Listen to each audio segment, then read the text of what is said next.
प्रिय छात्रों, आज हम लोग प्यूसम भाग 2 यानी 10वीं कक्षा की 9वां पाठ को पढ़ने वाले हैं। इस चैप्टर का शीर्षक दिया गया है स्वामी दयानंद, यानी इस चैप्टर में हम लोग स्वामी दयानंद के बारे में पढ़ेंगे कि उन्होंने अपने देश के लिए, अपने समाज के लिए क्या क्या किया। तो आइए, ये जो पाठ परिचय दिया जाता है, इस पाठ परिचय को पढ़ते हैं। आधुनिक भारते समाजस्य शिक्षायाश्च महान उद्धारकः स्वामी दयानंदः। आधुनिक भारत में समाज के और शिक्षा के महान उद्धारक स्वामी दयानंद हैं। आर्य समाज नामक संस्थायाः संस्थापनेन एतस्य प्रभूतं योगदानं भारतीय समाजे गृह्यते। आर्य समाज नामक संस्था की स्थापना में एतस्य प्रभुतम योगदानम, इनका बहुत ही बड़ा महान योगदान भारतीय समाज में माना जाता है। भारतवर्षे राष्ट्रीयतायाः बोधो अपि अस्य कार्य विशेषः। भारतवर्ष में राष्ट्रीयता का बोध कराना भी इनका कार्य विशेष माना जाता है, यानी इन्हीं का कार्य विशेष है कि अपने भारतवर्ष में राष्ट्रीयता का बोध कराया गया, ज्ञान कराया गया। समाजे अनेकाः दूषिताः प्रथाः खण्डयित्वा शुद्ध तत्वज्ञानस्य प्रचारं दयानंदः अकरोत्। समाज में अनेक प्रकार के दूषित प्रथाओं को खंडित कर, यानी जो समाज में कुरीतियाँ चल रही थी, कुछ बुरे प्रथा चल रही थी, उसको खंडित करके शुद्ध तत्व ज्ञानस्य, शुद्ध तत्व का ज्ञान देकर प्रचारम दयानंदः अकरोत्, शुद्ध तत्व ज्ञान का प्रचार दयानंद ने किया। अयं पाठः स्वामिनो दयानंदस्य परिचयं तस्य समाजोद्धरणे योगदानं च निरूपयति। यह पाठ स्वामी दयानंद के परिचय और उनका जो समाज उद्धार करने की सेवा थी, उसका योगदान को निरूपित करता है। यानी यह जो पाठ है, उनके द्वारा किए गए कार्यों को, समाज के उद्धार के लिए उन्होंने जो कार्य किया और अपना योगदान दिया, उसके बारे में पढ़ना है। आगे देखते हैं पहला पैराग्राफ। मध्यकाले नाना कुत्सित रीतयः भारतीयं समाज अदूषयन्। मध्यकालीन समय में जो विभिन्न प्रकार की कुरीतियाँ चल रही थी, कुप्रथाएं चल रही थी, वह भारतीय समाज को दूषित कर रहा था। जातिवाद कृतं वैषम्यम अस्पृश्यता धर्म कार्येषु आडंबरः स्त्रीणां शिक्षा विधवानां गर्हिता स्थितिः शिक्षायाः अव्यापकता इत्यादयः दोषाः प्राचीन समाजे आसन्।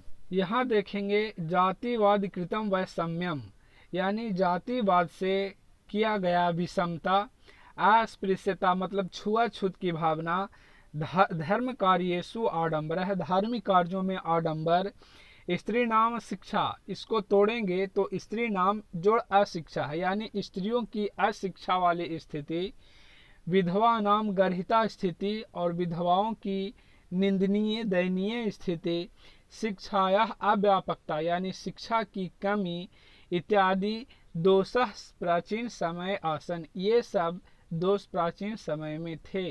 अतः अनेके दलिताः हिंदू समाजम तिरस्कृत धर्मांतरणम स्वीकृतवन्तः। इसलिए अनेक दलित हिंदू समाज को तिरस्कार कर धर्म में परिवर्तन करना स्वीकार कर लिया। एतादृशे विषमे काले ऊनविंश शतके केचन धर्मोद्धारकाः सत्यान्वेषिणः समाजस्य वैषम्य निवारकाः भारते वर्षे प्रादुर्भवन्। इस प्रकार विषम काल में, विषम परिस्थिति में 19वीं शताब्दी में कुछ धर्म के उद्धारक, यानी जो प्रचार करने वाले होते हैं, वैसे व्यक्ति धर्म उद्धारक सत्य की खोज के लिए और समाज की विषमताओं को निवारण करने के लिए भारतवर्ष में जन्म लिए, यानी भारतवर्ष में उत्पन्न हुए। तेषु नूनं स्वामी दयानंदः विचाराणां व्यापकत्वात् समाजोद्धरणस्य संकल्पाच्च शिखर स्थानीयः। उनमें से जितने भी समाज उद्धारक हुए, उनमें से अवश्य स्वामी दयानंद के विचारों का व्यापक प्रभाव तथा समाज उद्धार के संकल्प से उनका स्थान सर्वोच्च हुआ, यानी सबसे ऊंचा हुआ। देखते हैं अगले पैराग्राफ को। For more videos, subscribe my YouTube channel Harsh Narayan Pandey. स्वामिनः जन्म गुजरात प्रदेशस्य टंकारा नामके ग्रामे 1814 ईस्वी वर्षे अभूत। स्वामी का जन्म गुजरात राज्य के टंकारा नामक गांव में 1824 ईस्वी में हुआ था। बालकस्य नाम मूल शंकरः इति कृतम।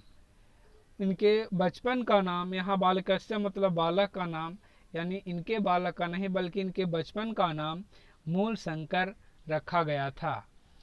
संस्कृत शिक्षया एवाध्ययनस्यास्य प्रारंभो जाता है। संस्कृत शिक्षा से ही इनका अध्ययन यानी पढ़ाई लिखाई प्रारंभ हुआ। कर्मकांडी परिवारे तादृशेव व्यवस्था तदानीमासीत्। कर्मकांड परिवार में वैसा ही यानी उसी प्रकार की व्यवस्था वहाँ होती थी। जिस समय की बात कही जा रही है उस समय कर्मकांड परिवार में संस्कृत से ही शिक्षा प्रारंभ की व्यवस्था होती थी, क्योंकि संस्कृत सबसे प्राचीन भाषा है, देव भाषा है और सभी भाषाओं से शुद्ध भाषा है। शिवोपासके परिवारे मूल शंकरस्य कृते शिवरात्रि महापर्व उद्बोधकम जातम। शिवोपासके परिवार यानी शिव के उपासक परिवार में मूल शंकर के लिए शिवरात्रि महापर्व का उद्घोषणा किया गया। रात्रि जागरण काले मूल शंकरेण दृष्टम यत् शंकरस्य विग्रहमारोह्य मूषिकाः विग्रहार्पितानि द्रव्याणि भक्षयन्ति। रात्रि जागरण काल में मूल शंकर के द्वारा देखा गया कि शंकर के मूर्ति के ऊपर चूहे मूर्ति के ऊपर जो चढ़ाए गए अर्पित द्रव्य और पदार्थ थे उसको खा रहे थे, भक्षण कर रहे थे। मूल शंकरो अचिंतयत यत विग्रहो अयम किंचित करह। मूल शंकर है जो सोचते हैं कि यह मूर्ति तुच्छ है, क्योंकि यह खुद पे अर्पित पदार्थ का द्रव्य का भी रक्षा नहीं कर पा रहा है, कुछ नहीं कर रहा। वस्तुतः देवः प्रतिमायाम नास्ति। तो अर्थात वास्तविकता यह है कि देवता प्रतिमा में नहीं है। रात्रि जागरणम विहाय मूल शंकर गृहम गतः। रात्रि में ही जागरण को छोड़कर मूल शंकर घर चले गए। ततः एव मूल शंकरस्य मूर्ति पूजा प्रति अनास्था जाता। उसके बाद ही मूल शंकर का मूर्ति पूजा के प्रति अनास्था हो गई, यानी आस्था जो थी वो हट गई, आस्था खत्म हो गई कि मूर्ति पूजा करने से भी कोई फायदा है। वर्ष द्वयाभ्यंतरे एव तस्य प्रियायाः ससुर निर्धनम जातम। यानी 2 वर्ष के अंदर ही तस्य प्रियायाः उनकी प्रिय का यानी पत्नी का ससुर निर्धनम जातम, ससुर का निधन हो गया। यहाँ पे छात्रों देखेंगे कहीं पे बुक में बहन दिया हुआ है, तो कुछ लोग इसे अपनी बहन का, कुछ लोग अपनी पत्नी का, कुछ ससुर का, इस तरह से हिंदी बताते हैं। लेकिन अकॉर्डिंग टू दिस सेंटेंस, इस वाक्य के अनुसार प्रियाया का मतलब होता है पत्नी का, पत्नी की, और ससुर का मतलब ससुर, अपनी पत्नी की ससुर, यानी घुमा फिरा करके इनके पिताजी के ऊपर एक्शन जाता है। तो यहाँ पे इस सेंटेंस के अनुसार हम लोग यही समझेंगे कि 2 वर्ष के अंदर ही उनके पत्नी की ससुर का निधन हो गया, यानी उनके पिताजी का निधन हो गया। ततः मूल शंकरे वैराग्य भावः समागतः। उसके बाद मूल शंकर के मन में वैराग्य की भावना समाहित हो गई, यानी वैराग्य की भावना जागृत हो गई। उसके बाद गृहम परित्यज्य विभिन्नानां विदुषां सतां साधूनांच संगतौ रममानो असौ मथुरायां विरजानंदस्य प्रज्ञाचक्षुषः विदुषः समीपम गतम। यानी इसके बाद वो अपने घर को त्याग कर विभिन्न प्रकार के अनेक विद्वानों के साथ सज्जनों और साधुओं की संगति में घूमने लगे और वे घूमते हुए मथुरा जाकर मथुरा में विरजानंद नामक अंधे विद्वान के समीप गए। अंधे विद्वान के समीप कहने का मतलब उनके अंदर ज्ञान बहुत थी लेकिन वे आंखों से अंधे थे। तस्मात् आर्ष ग्रंथानाम अध्ययनम प्रारभत। उसके बाद आर्ष ग्रंथों का अध्ययन यानी वैदिक ग्रंथों का, वैदिक ज्ञान का अध्ययन प्रारंभ किया। विरजानंदस्य उपदेशात् वैदिक धर्मस्य प्रचारे सतस्य प्रसारे च स्वजीवनम समर्पितवान। यानी विरजानंद जो गुरु हुए उनके आदेश से वैदिक धर्म के प्रचार में और सत्य के प्रसार में अपने जीवन को समर्पित कर दिया। यत्र तत्र धर्माडंबराणाम खंडनमपि स चकार। जहाँ तहाँ धर्म के आडंबर को भी उन्होंने खंडित किया। अनेके पंडिताः तेन पराजिताः तस्य मते च दीक्षिताः। और अनेक पंडित अनेक विद्वान उनके द्वारा पराजित भी हुए और तस्य मते च दीक्षिता, उनके मत के अनुसार उनसे दीक्षा भी ली। जो पंडित उनसे पराजित हुए वो पराजित हुए विद्वान भी उनसे उनके मत के अनुसार दीक्षा ली यानी ज्ञान प्राप्त की। अब देखते हैं अगले पैराग्राफ को। स्त्री शिक्षायाः विधवा विवाहस्य मूर्ति पूजा खंडनस्य अस्पृश्यतायाः बाल विवाहस्य च निवारणस्य तेन महान प्रयासः विभिन्नः समाजोद्धारकैः सह कृतः।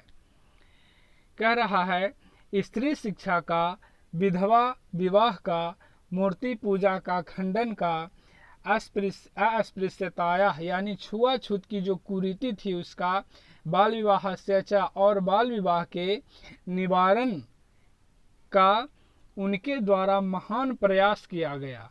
और वो सिर्फ अकेले नहीं किए बल्कि विभिन्न समाजोद्धारक सहकृत है, उन्होंने विभिन्न समाजोद्धारक के साथ मिलकर महान प्रयास किए। स्व सिद्धांतानां संकलनाय सत्यार्थ प्रकाश नामकम ग्रंथम राष्ट्रभाषायां विरच्य स्वानुयायिनां स महान्तमुपकारम चकार। इसको ध्यान से समझेंगे। स्व सिद्धांतानां संकलना यानी अपने सिद्धांतों की संकलन के लिए सत्यार्थ प्रकाश नामक ग्रंथ राष्ट्रभाषायां विरच्य यानी राष्ट्रभाषा में, अपनी मातृभाषा जो हिंदी है, हिंदी भाषा में रचकर स्व अनुयायी नाम अपने अनुयायियों का स महंत मुपकारम चकार उन लोगों का महान उपकार किया।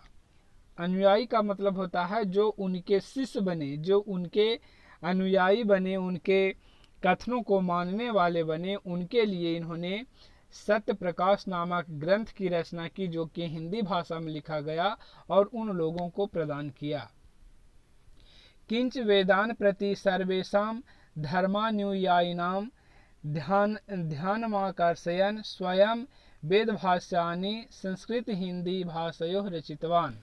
कुछ वेदों के प्रति सभी धर्म अनुयायियों के ध्यान को आकर्षित करने के लिए वे स्वयं वेद भाष्यानि यानी वेद भाष्यों को संस्कृत और हिंदी दोनों भाषाओं में रचना की ताकि लोग आसानी से समझ सकें। प्राचीन शिक्षायाम दोषान दर्शयित्वा नवीनाम शिक्षां पद्धतिम सावदर्शयत्। प्राचीन शिक्षा पद्धति में कुछ दोषों को दिखाकर, जो उसमें बुराइयां थी उन बुराइयों को, दोषों को दिखाकर नवीन शिक्षा पद्धति को प्रसारित किया, नवीन शिक्षा पद्धति को इन्होंने बढ़ावा दिया। स्व सिद्धांतानां कार्यान्वयनाय 1875 ईस्वी वर्षे मुंबई नगरे आर्य समाज संस्थायाः स्थापनां कृत्वा अनुयायिनां कृते मूर्तरूपेण समाजस्य संशोधनोद्देश्य प्रकटितवान्। अपने सिद्धांतों के कार्यान्वयन के लिए 1875 ईस्वी में मुंबई शहर में आर्य समाज संस्था की स्थापना कर अनुयायियों के लिए मूर्त रूप से समाज के संशोधन के उद्देश्य को इन्होंने प्रकट किया। अब आगे देखते हैं। संप्रति आर्य समाजस्य शाखाः प्रशाखाश्च देशे विदेशेषु च प्रायेण प्रतिनगरं वर्तन्ते। आजकल आर्य समाज की शाखा और प्रशाखा यानी उपशाखा देशों और विदेशों में प्रायः सभी शहरों में है। सर्वत्र समाज दूषणानि शिक्षामलानि च शोधयन्ति। और यह जो संस्था है वह समाज में जो गंदगी है, शिक्षा में जो गंदगी है, वो सभी को शुद्ध कर रहा है। शिक्षा पद्धतौ गुरुकुलानां DAV दयानंद एंग्लो वैदिक विद्यालयानांच समूह स्वामिनो दयानंदस्य मृत्योः 1883 ईस्वी अनंतरम प्रारब्धः तदनुयायिभिः। शिक्षा पद्धति में गुरुकुलों का DAV, जो आजकल DAV नाम का स्कूल हम लोग देखते हैं, उसका नाम सुनते हैं, उसका फुल फॉर्म मुख्य रूप से होता है दयानंद एंग्लो वैदिक। यह विद्यालयों का समूह स्वामी दयानंद की मृत्यु जो कि 1883 ईस्वी में हो चुकी थी, उसके बाद उनके अनुयायियों के द्वारा प्रारंभ किया गया था। तो इस प्रकार जो DAV विद्यालय की स्थापना की गई वह स्वामी दयानंद के यादगार में ही किया गया, उनके अनुयायियों के द्वारा। आगे देखते हैं। वर्तमान शिक्षा पद्धतौ समाजस्य प्रवर्तने च दयानंदस्य और समाजस्य च योगदानम सदा स्मरणीयम अस्ति। वर्तमान शिक्षा पद्धति में और समाज के परिवर्तन में दयानंद का और आर्य समाज का योगदान हमेशा स्मरणीय है। तो साथियों, इस प्रकार से आपका नवम पाठ है स्वामी दयानंद चैप्टर संपन्न हुआ। मैं उम्मीद करता हूँ आप लोगों को यह चैप्टर समझ में आया होगा, और अगर समझ में आया तो इसे अपने पढ़ने वाले साथियों के साथ शेयर करें। कहीं समस्या है तो कमेंट बॉक्स में लिखें, और अगर चैनल को अब तक सब्सक्राइब नहीं किया है तो सब्सक्राइब कर बेल आइकन को दबा लें ताकि अगला वीडियो आपको इसके माध्यम से मिलता रहे। So wish you all the best. Thank you. That's all.